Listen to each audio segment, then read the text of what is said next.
Surat crime બ્રાન્ચનો સપાટો લાખોની કિંમતના empty drugs સાથે એક શખ્સ ઝડપાયો. ડાયમંડ અને સિલ્ક સિટી સુરત નશામુક્ત બનાવવાના અભિયાન હેઠળ સુરત ક્રાઇમ બ્રાન્ચે મોટી સફળતા મેળવી છે. સુરત શહેરમાં પ્રતિબંધિત નશાકારક પદાર્થોનું વેચાણ કરનારા તત્વો સામે લાખ કરતા પોલીસે લાખોની કિંમતના એમ્પ્ટી ડ્રગ્સના જથ્થા સાથે એક આરોપી નરેન્દ્ર ઉર્ફે નરેશ પ્રહલાદરામ ડારા રહે સાંકરલા બેરા વોર્ડ નંબર 26 બાલોતરા જિલ્લો બાલોતરા રાજસ્થાનની ધરપકડ કરી છે.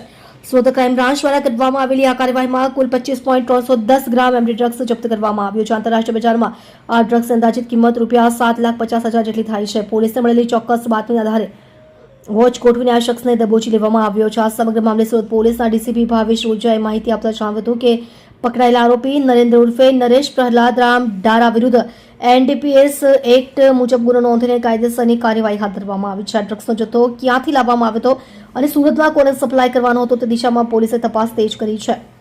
સુરત પોલીસે ડ્રગ્સના નેટવર્કને તોડવા માટે આરોપીના રિમાન્ડ મેળવવાની તજવીજ શરૂ કરી છે. આગામી દિવસોમાં કેસમાં વધુ મોટા ખુલાસા થવાની અને અન્ય શખ્સોની ધરપકડ થવાની પણ શક્યતાઓ સેવાઈ રહી છે. આપ જોઈ રહ્યા છો ગુજરાતની સૌથી પહેલા ખબર આપતી Surat express news channel director Rajesh મંગલેની સાથે.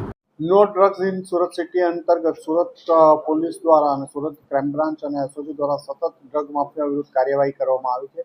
આવી જ એક ઇન્ફોર્મેશન આધારે સુરત ક્રાઇમ બ્રાન્ચના પોલીસ ઇન્સ્પેક્ટર જયંત ગૌસ્વામી અને એમની ટીમના પીએસઆઈ ભાટીને એક ઇન્ફોર્મેશન મળી હતી કે રાજસ્થાનના બાલોતરાનો રહેવાસી નરેન્દ્ર ડારા સુરત શહેરમાં કોઈને એમડી ડ્રગ્સની ડિલિવરી કરવા આવવાનો છે. આ બાતમી આધારે એમણે વોચ ગોઠવેલી હતી અને જેના અનુસંધાને ગઈકાલે એમની ટીમને એક સફળતા મળી. નરેન્દ્ર ડારાને રેલવે સ્ટેશન પાસેથી જે બાતમી આધારે ઓળખી અને અટકાવવામાં આવ્યો હતો. એની પાસેથી 250 ગ્રામથી વધુ સારી ક્વોલિટીનું એમડી ડ્રગ્સ મળી આવ્યું છે, જેની કિંમત અંદાજિત ₹7.5 લાખથી વધુની થાય છે અને એ સુરત શહેરમાં કોઈને ડિલિવર કરવા માટે આવ્યો હતો. એની પૂછપરછ દરમિયાન એ અગાઉ પણ ડ્રગ્સના કેસમાં પકડાઈ ચૂક્યો હતો. 45 ગ્રામ ડ્રગ્સ સાથે રાજસ્થાનમાં પકડાયેલો હતો. તાજેતરમાં જ એની બેલ થયેલી હતી. ડ્રગ્સના ધંધા સાથે સંકળાયેલો છે અને સુરતમાં કોઈને ડ્રગ્સ આપવા માટે આવ્યો હતો. આ બાતમી આધારે સુરત ક્રાઇમ બ્રાન્ચની ટીમે એની ધરપકડ કરી છે અને વધુ તપાસ ચાલી રહી છે.